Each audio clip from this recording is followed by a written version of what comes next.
Hello, friends. Welcome to Positive Affirmation Tuesdays.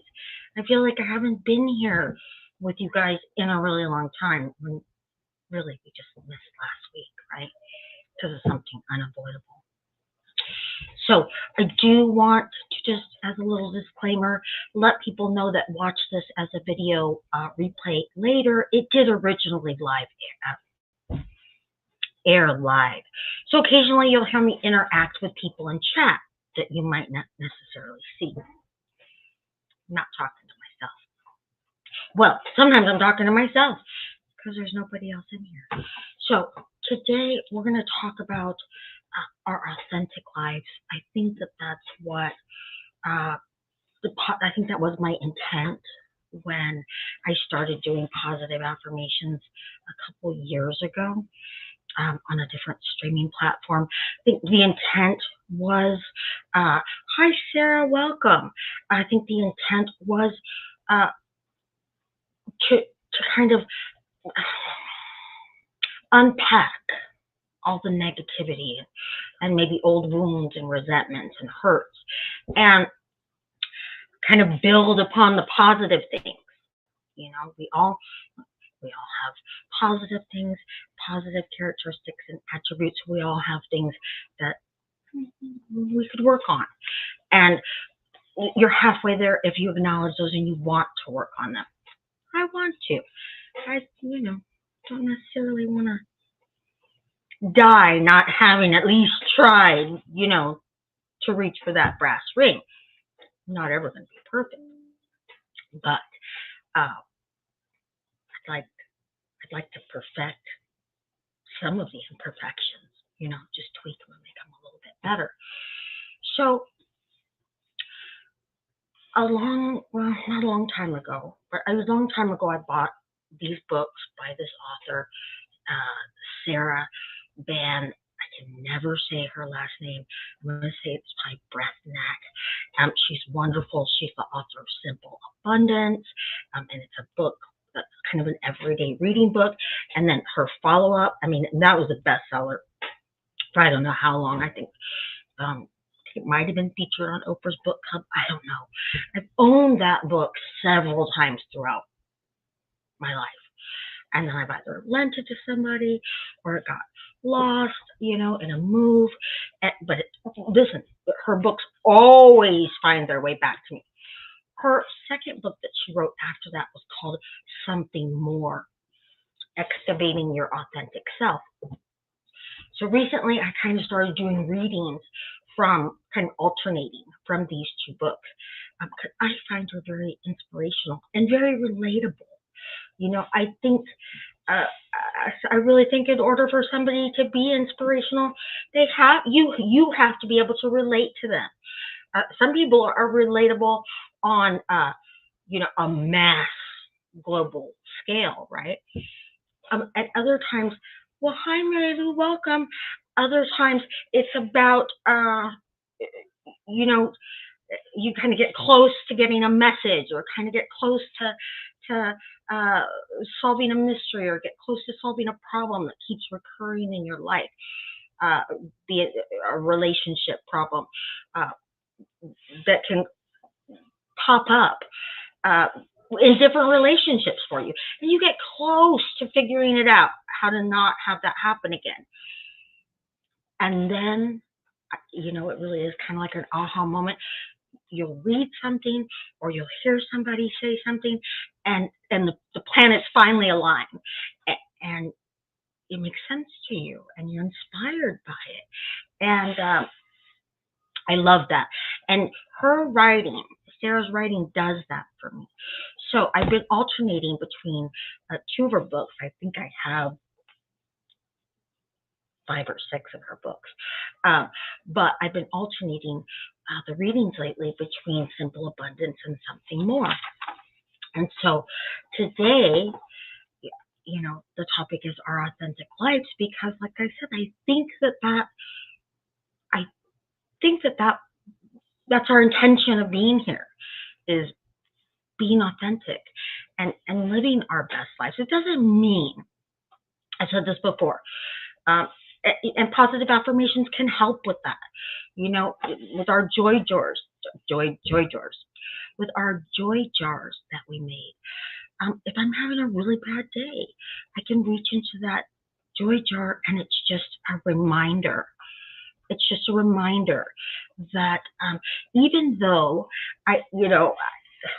the journey may get foggy and the journey may get muddled, and I may have to pull off, pull over and stop for a minute to figure out what's going on, make sense of what's going on. It doesn't mean I'm not still on the path, right? Just because you pull over and you stop for a minute to assess and take a break and figure out what's going on doesn't mean that you can't get right back on the road and go where you're going. So I've had some struggles lately that aren't. Well, it's not something that affirmation can fix or a mindset can fix, and it's a struggle. But one of my biggest struggles is asking for help. I've said that before. Asking for help is very hard for me to do. Accepting help is very hard for me to do. Let's just, as an example, let's say I'm carrying by myself with a tracheotomy, almost 57-year-old woman.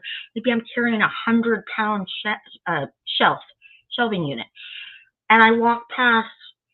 There's some kids that live by me, really nice kids in their 20s, great kids. And let's say 4 of those strapping, young, nice kids are outside, and they're like, "Miss Annette, can we help you with that?" "No, I got it," and they're more than happy to help. I just don't know how to accept it.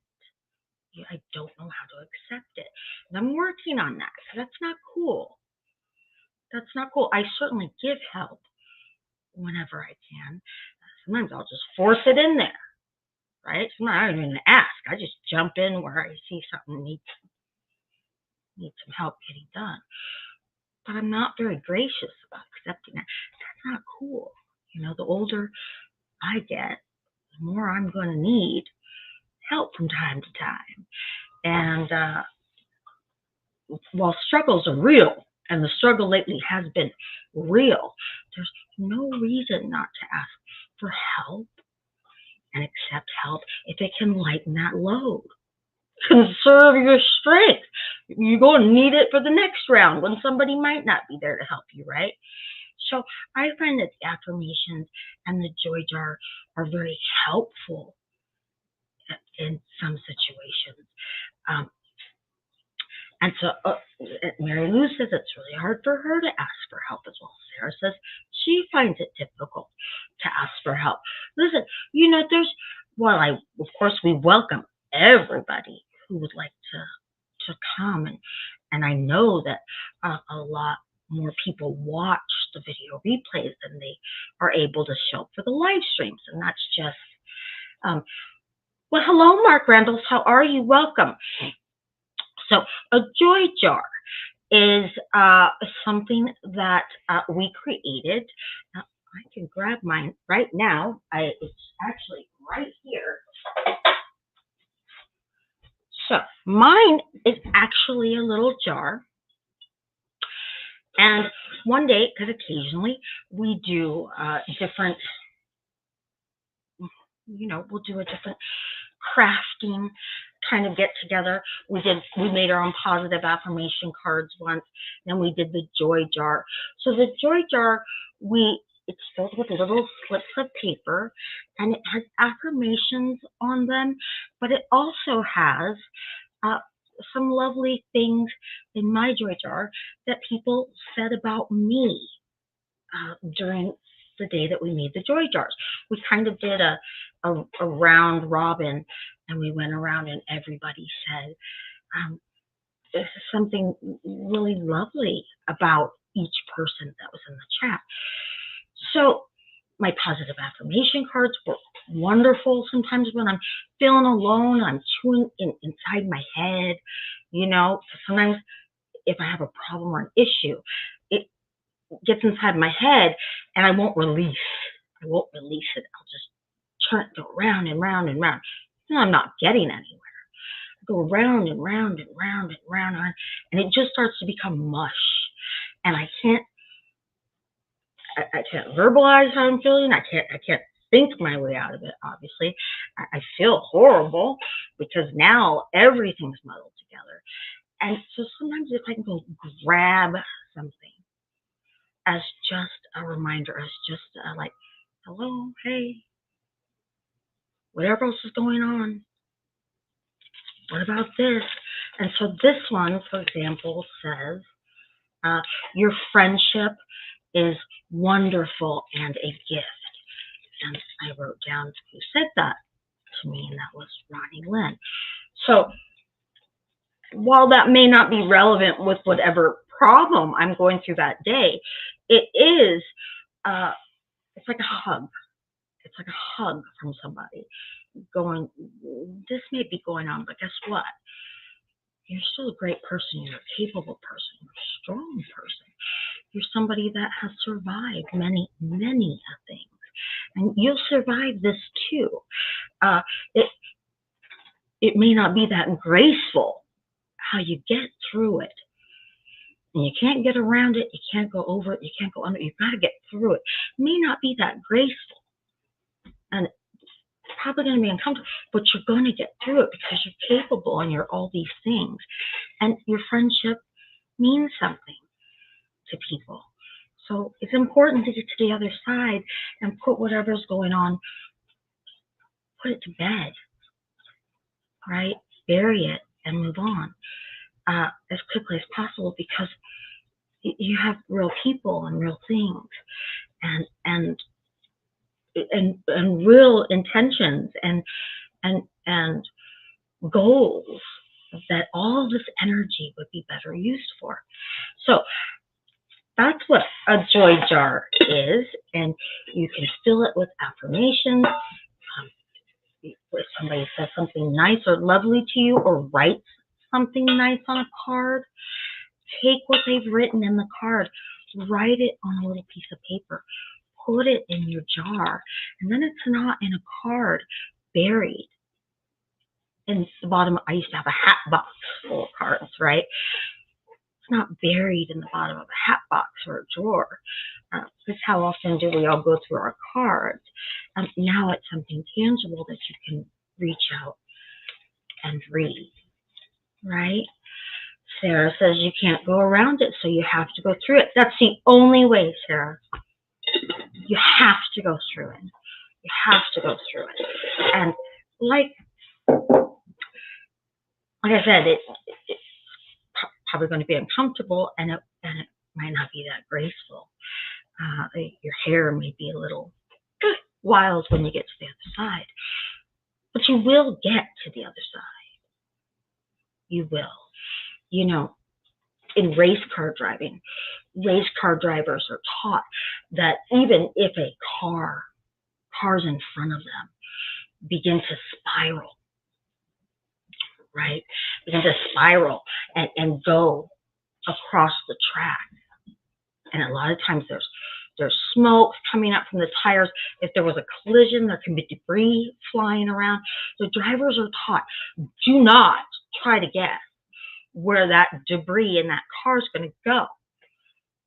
Stay going forward.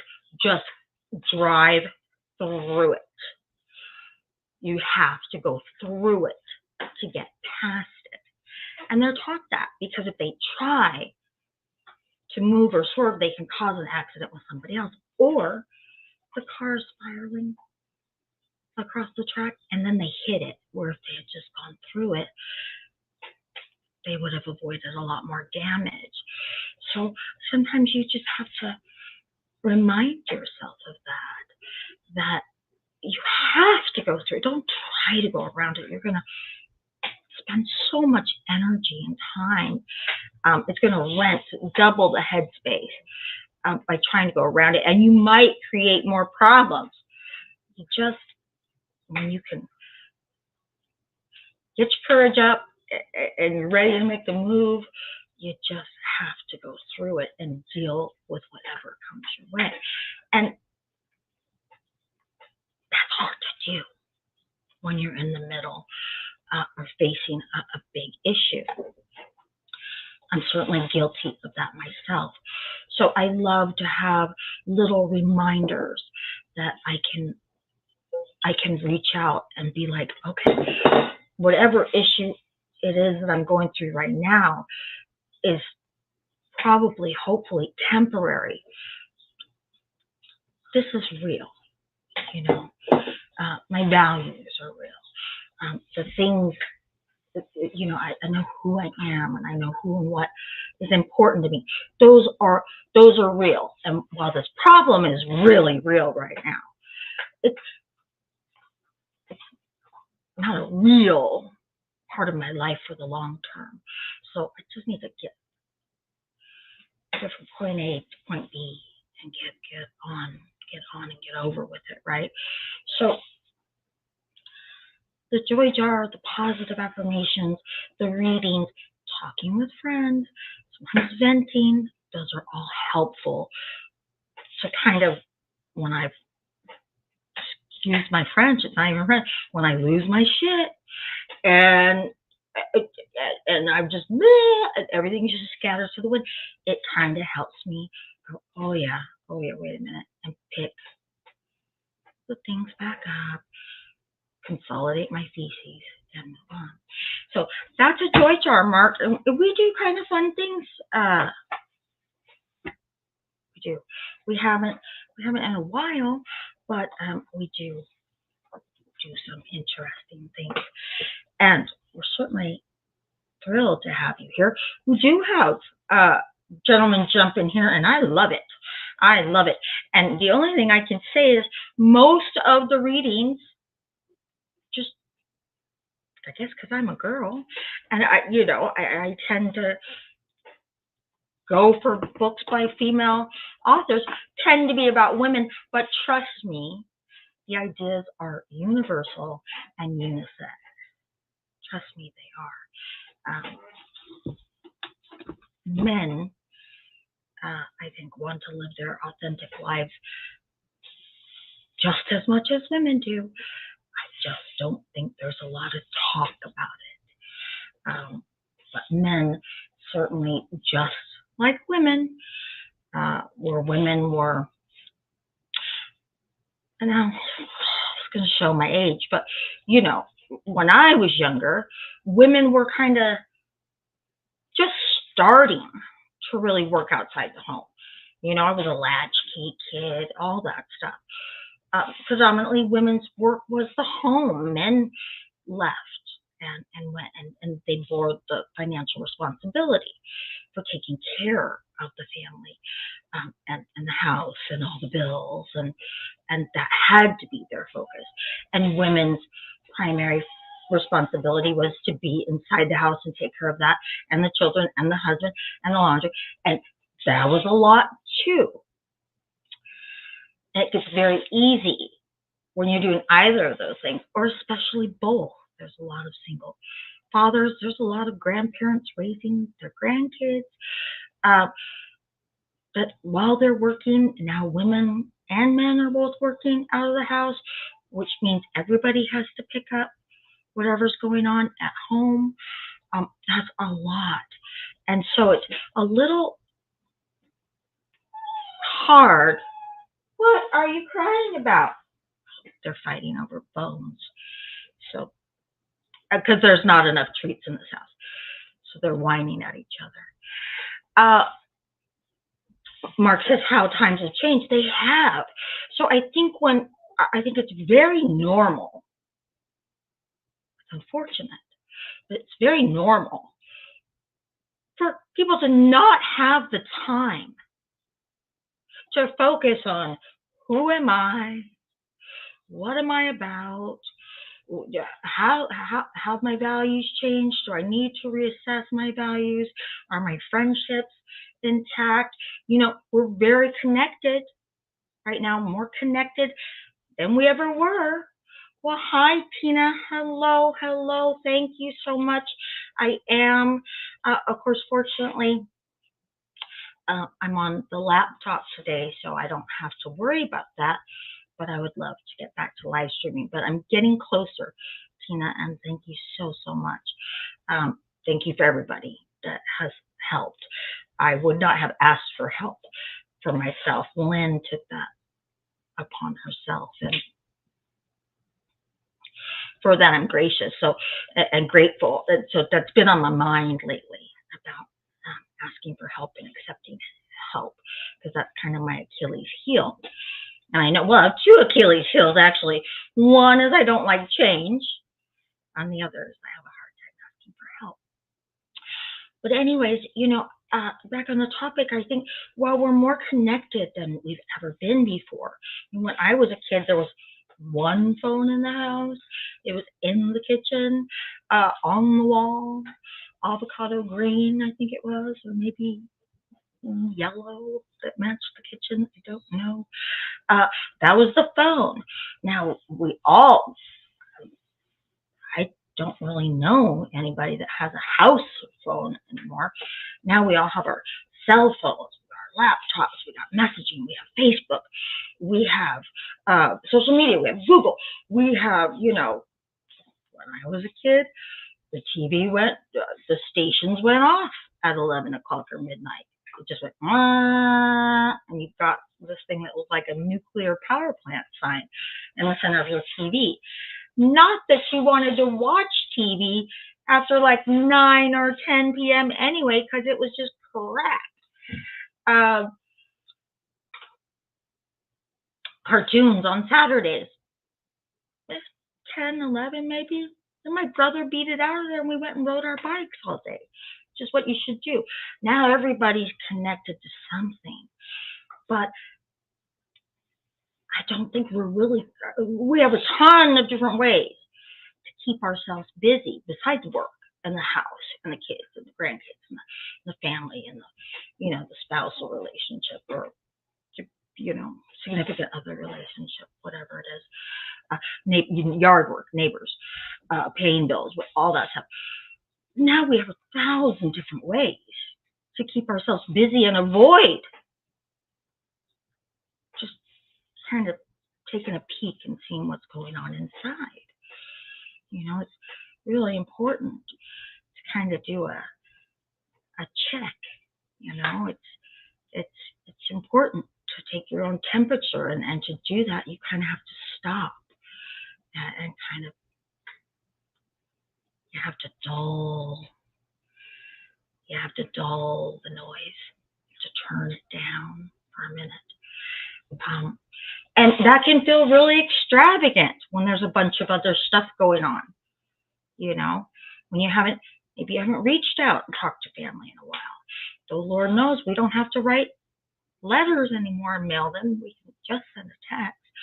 But it's funny how, even though we're so connected and things are much faster and much more right there at our fingertips, the same old things tend to slide. And so I've noticed as I've gotten older, and maybe this is why older people have a little more wisdom, maybe they always had, maybe everybody always had the wisdom. Maybe you just get older and you have a little more time to share it. Not so much going on. But I've noticed that as I've gotten older, I've become a little more introspective. And that could be because, I may not have that many trips around the sun left. And so I want to know that it all meant something, that while it's normal to have regrets, and it's normal to have struggles, and it's normal to let things slide, and it's you're not a bad person if you don't send the text all the time, or if you don't get the Christmas cards out in time. You're not a bad person. That's life. But I found that the past couple of years, it's just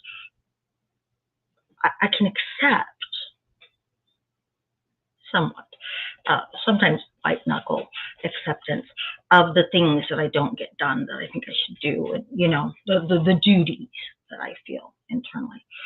Uh, I can accept those a little easier as long as I know uh, that it kind of all means something.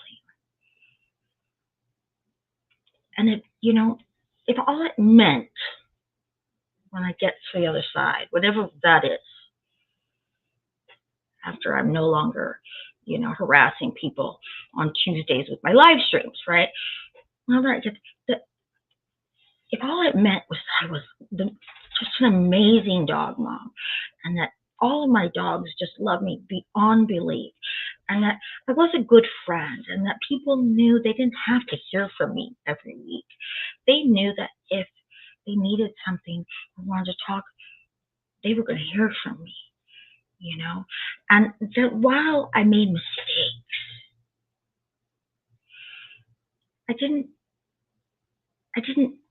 intentionally try to hurt anybody or hurt myself or block, my path and my journey. I might have just got distracted. Life is busy, life is busy. And I think it's hard for people. I think when people aren't busy, uh, they don't want to think too much about too many things.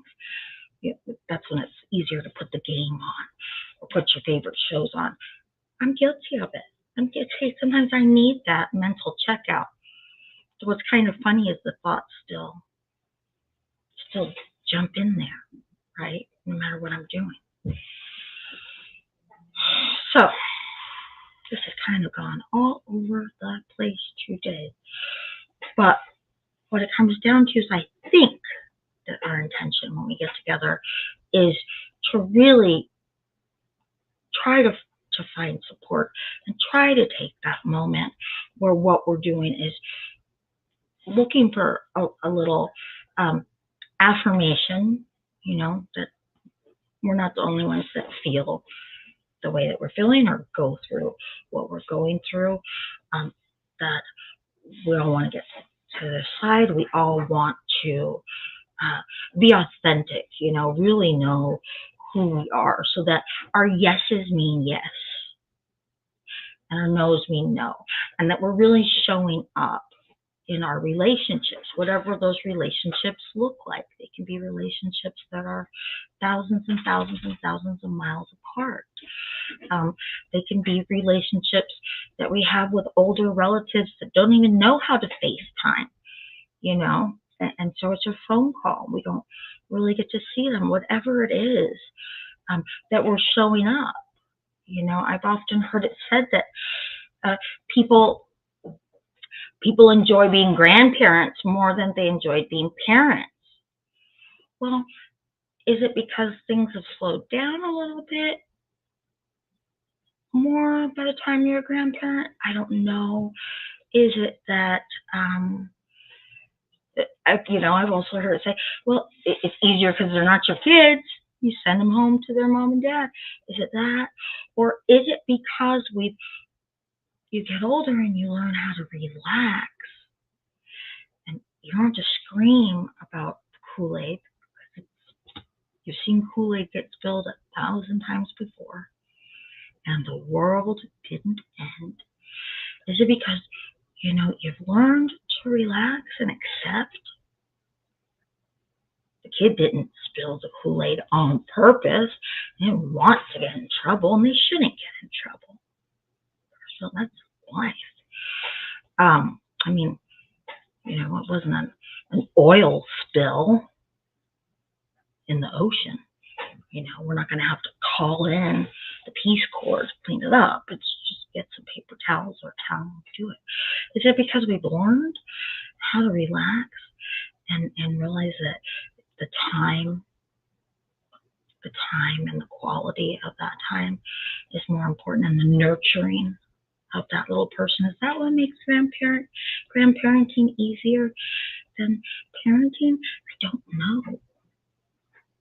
I don't know. Some of these things are just mysteries to me. But I do know the older I've gotten, it's easier for me. I don't have grandkids. It's easier for me to accept a spell. It's easier for me to understand that it's important to me and for me to try to better my life and and really understand what it was all about before I exit stage left. You know, I feel like I do have very meaningful friendships and relationships, but I feel um, that for the better part of my life, I've missed that meaningful and special relationship with myself.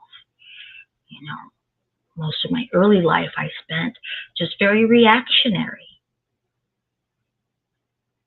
I almost like a pinball in a machine that once it was released, it's just ping, ping, ping, ping, ping, ping, ping, and noise and lights and oh, what's that? And I was just reactionary to everything. For every action, there's a reaction, and I felt like that's all I did was react to things, and very rarely was I the action. I just kind of did the things that were expected of me to do. Went to work, went to school, got married, went to law school. Got a divorce. That was very reactionary. But there wasn't a whole lot of time while all that was going on to really assess the direction and make sure that I was still on course of who I wanted to be. And I looked around. I was thinking the other day, I love my home. There's something about my home. But the thought was more about life in general. And I thought, wait, 56 isn't what I thought it would look like. And then I thought, well, God, Annette, what did you think it would look like? Did you really ever give it any thought? I didn't. But I've given thought to what 66, what I would think 66 should look like, and what I want it to feel like, and 76, 86, God willing, what I want it to feel like. So that's, you know, kind of what drew me back to these books. Like I said, that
all right. I'm so sorry. I hit that cord again on this laptop. I'm so sorry. And then, you know, here's the thing about having a problem all of a sudden appear in front of you. When you panic, you really can't figure out what to do. So I was hitting everything wrong. Am I back now? And here comes Coco. She's a rescue. I'm back. I'm telling you, it's the worst thing you can do in a problem is panic. So, anyways, like I was, things happen, no problem. Lily says, "Yay, I'm back. I'm back." That mic cord, I've done it before. These books are a little taller than some of the smaller affirmation books, and I have this mic and camera plugged into one of these little side doohickeys on the on the side of the laptop, and lo and behold, I think this is the second or third time I've done it. I pick up this book and I bam, bam, bam. So, anyways, look, it happened, and the world didn't end. It just went dark for a minute. All right, so let's get to the reading. This reading is a little longer than some of the readings that we've had before, but this is something more excavating your authentic self, and it is our authentic lives. And we'll give you a little food for thought to take you to next week before we all part ways.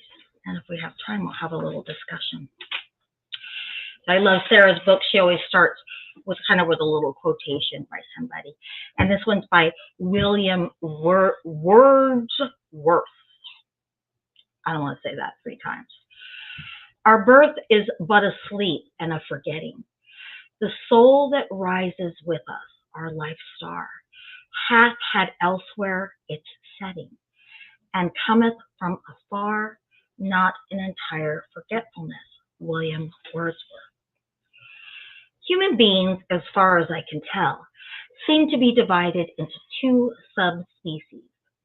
The resigned, who live in quiet desperation, and the exhausted, who exist in restless agitation. The quiet and resigned believe that our time on this earth is a roll of cosmic dice, completely beyond our control. You know these folks. When you hear them, their sighs speak volumes. The rest of us, the restless agitators, sense that there's got to be something more to why we're here. Something other than discovering what money, love, and sex have to do with the meaning of life. We grow our own organic vegetables, take our vitamins, drink mineral water, meditate, start study groups. We work out 5 days a week, treat ourselves to a low-fat sorbet. The other 2, and then wonder why we're perpetually cranky. So what's the rest of it? We want to know, preferably by the end of the afternoon. This question distracts and disturbs us and keeps us worn to a raveling. But then, perhaps figuring out what money, love, and sex have to do with the texture and truth of our lives is the rest of it. Certainly, the little face staring out from a vintage black and white photograph of me as a 2-year-old seems determined to find out something. Hands grasping both arms of her high chair, chin set in defiance, jaws clenched, and dark, solemn eyes reveal an indomitable will to get it right. A will that's unnerving in one so small. This is not the face of an ingenue. This is an old soul in a new body. Rory, wise to her own long past, on to the wilds of the world and having miles to go before she sleeps. An experienced gorilla, she's taking no prisoners this time around. I unearthed this photograph after my mother died. Like an archaeologist searching in the sand, I was sorting and sifting through the most amazing collection of paper shards from 2 women's lives, my mother's and my own. Vintage greeting cards, old bank books, mass cards, Irish sweepstake tickets, and old but new to me photographs. For all the reasons that drive historians crazy, flooded basements, moves, lapses in memory, there are only a few pictures of my childhood. Most of them are lost. But as I relived every family hallmark moment I could find, I unearthed myself. I was as thrilled, I imagine, as the famous Egyptologist Howard Carter was when he found the tomb of the Egyptian boy king Tutankhamun. A picture is not just worth 1,000 words. It's worth a Jungian personality inventory. For there in black and white are my personality assets or deficits, depending on the circumstances and who's making the assessment. Strong, dogged, tenacious, courageous, steadfast, purposeful, unflinching, stubborn, a defining trait summed up in a single snapshot. I wish I'd known from the beginning that I was born a strong woman. What a difference it would have made. I wish I had known I was born a courageous woman. I've spent so much of my life cowering. How many conversations would I not only have started, but finished, if I had known I possessed a warrior's heart? I wish I'd known that I'd been born to take on the world. I wouldn't have run from it for so long, but run to it with open arms. Flash forward nearly 5 decades later, a new photograph accidentally captures the same pose, same heart-shaped face, same tilt of the head, same straightforward gaze, but a completely different aura surrounds the camera's subject.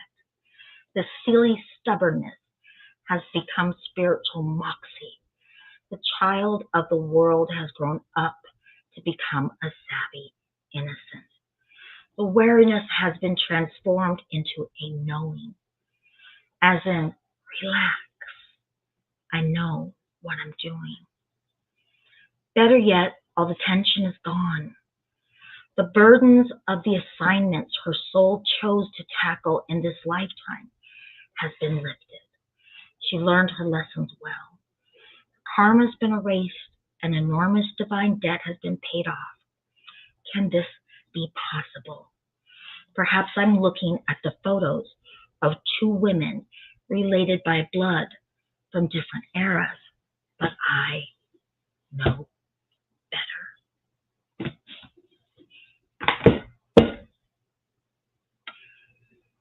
I love that. I love what she says about wishing she'd known that she was born strong, wishing she'd known she was born courageous, that she wouldn't have spent so much of her life running away from things, but running towards life with open arms, going, give it to me, because I know I can. I know I got this. I can handle it. I know there's going to be struggles. I know there's going to be strife, but I have the heart of a warrior. Tina says, do you feel like that? Sure. If you ever come across an old photograph of yourself and you kind of transported back to who you were then, and you kind of remember what you were going through, and maybe whatever life lessons you were learning, or what life lessons were just around the corner, and you really, when it's photographed, it's undeniable how far you've come, how much time has passed and amassed, and I think when you're older, you do kind of take a little bit of inventory. But yes, in my heart of hearts, I do wish I had known I was born so brave and so strong and courageous. I do wish I had known that. It would have been very helpful to have known those things much, much, much earlier. in my journey. But I know them now. I'm not done. So, yay. Mary Lou says, I've had that happen several times. It's very undeniable when you see an old picture of yourself. And you realize that it's you, it's still you. And you kind of assess what has changed and what has remained the same throughout it all. Right? That's where our stories exist. You know, when I look at a picture, an old picture, I don't just think about that day or that moment. I mean, certainly I do, but I think about, wow, if I had known. You know, we hear it, we've all heard it said, if I only knew then what I know now, hindsight being 2020. So I think the older we get, it's inevitable that we kind of take inventory of that, and not just of the physical attributes. So that is not always that pleasant, looking at an old picture and a new picture side by side. You're like, egat, so this Scarlet, what happened? But that's life. That's life. So yes, Tina, I do feel like that. I do feel that I wish it would have been nice for somebody to let me know that you got this, girl. You know, it's gonna be okay. Whatever it is. Whatever it is. You're gonna laugh a lot. You're gonna cry a lot. You're gonna help a lot of people, and you're gonna need a lot of help. And don't be scared of any of it. Embrace it, because it's the fabric of your life. It's who you are. It's going to be interwoven with who you're going to be. So don't be scared of any of it. Be excited about it, and get as many colors and experiences as you can into that fabric. And just stay true to yourself. Don't hurt anybody.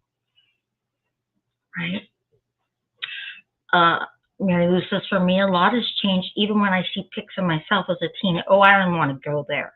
Oh, I do want to go there. All right, you guys, we are winding up today. I hope you enjoyed the talk. It was kind of all over the place. We're gonna blame that on old Mark that showed up and who took us back to the joy jar. But that wasn't necessarily a bad place to go now, was it? I hope that you're also using your joy jars. And I hope if you don't have one, that you consider taking the time to make one. Oh, Mark says sorry. No, you should say sorry, not sorry. We're not sorry. Listen, that's what these conversations are about. You know, so we've started with one intention, and gone completely another direction by the end of the stream, and that's okay, because that's where it was meant to go. Oh, boy, Tina says, what's a joy jar? I missed a joy jar. So, Tina, joy jar they're these jars that we made when we did a crafting session one time. Mine's just a little jar from Dollar Tree. It really was just $1. And everyone got their own joy jars, and then we had slips of paper, and we wrote affirmations down on the inside, and everybody kind of did a round robin, and we went around for whoever was in the live chat and wanted to participate. We all said something really from our hearts about somebody else. And the nice thing about the joy jar is you could be having a great day, you could be having a difficult day, and you just go to your joy jar. You don't really know what you're grabbing, and you just reach in and grab a slip of paper, and let's see what this one says. That's the same one from Ronnie Lynn that I pulled out the first time. Isn't that funny? And Ronnie is going to be here 2 weeks from Saturday. This was just an affirmation that I had written down and put in mine, and it said, radiate strength, courage, confidence, and kindness. So if I'm in my head about some issue going on, like my phone right now that I've been really worried about, this can remind me that whatever I'm going through, not everybody else in the world is going through it. And that even though I'm having a problem, I should still, at my core, remain who I want to be. And by doing that, I should radiate strength, courage, confidence, and kindness, more importantly than anything. So that's what a joy jar is. And it brings me joy and it brings me comfort a lot of days. And and I had an affirmation that I wrote down today that I'm going to put in my joy jar, and it says, I'm capable of change, because we know that that's one of my Achilles heels. I don't like change. And another one I'm going to put in there says, I may have struggles, but I know who I am and who and what are important to me. So when I come across something that strikes me and kind of planets align and it helps make sense of something, I'll get a scrap of paper and I'll write it down and put it in the jar, so that in a moment when I'm not feeling very enlightened at all, I can get that for myself. So, and Sarah, maybe you should write one down for your joy jar that says, when you're facing great difficulty, you must go through it, or however it was that it was said earlier that you liked. Okay. Well, Mary Lou, thank you, Annette, for the insight today. Well, no, thank you. Thank you. Thank you. Thank you, Mary Lou, and thank you, Sarah and Mark and Tina and everybody. And I will see you next week. Next week will be from the topic will be, of course, we can talk about whatever we want. The topic will be from the other book by this Sarah. And it's called The Habit of Being. Okay? For me, I hope that the reading is the habit of being more confident, more kind, and more courageous, and getting into the habit of being more bold and creative. I hope that that's what it's about, but undoubtedly it'll be a message probably that I need to hear, whatever it's about. Okay. Thank you. Thank you. Thank you. Thank you. Thank you. Go have a wonderful day. Go look at some old photographs or write down some positive affirmations or go do whatever you want to do. Okay? Remember, everybody, I'll see you next Tuesday, and never let anyone dull your sparkle. Especially not you. Don't hide your light under a bushel. Goodbye, my friends. Have a wonderful, wonderful rest of your day, and I'll see you next week. Bye-bye.